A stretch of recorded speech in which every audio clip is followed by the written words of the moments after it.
And I remember setting up my drums, and that DJ was still playing before we played, and people were going hecka hard to the DJ because they were so excited, but wearing the Zebra Mountain shirt. And on my shitty phone I took a video of these girls going hecka hard, all wearing the Zebra Mountain shirt right before we played. It made me so happy.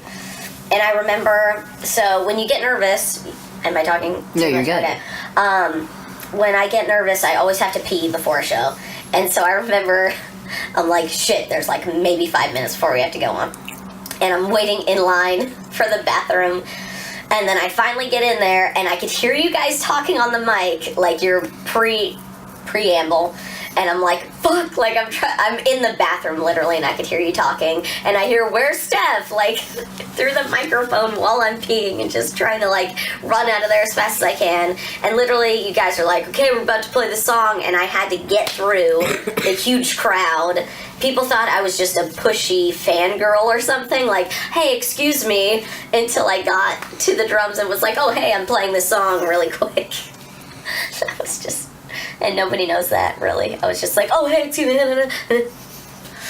That's hella good. I don't even remember that. That's crazy. Yep, and then Gotta Let You Know right after that.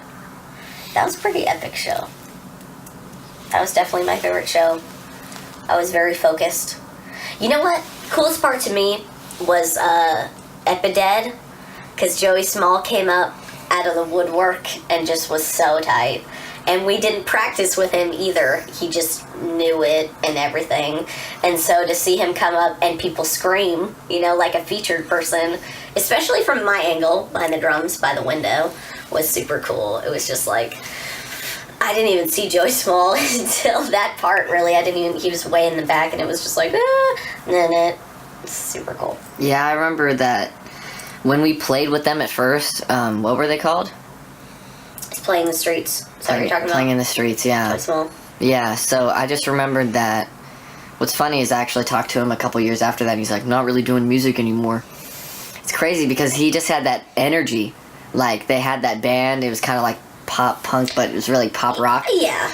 Pop rock.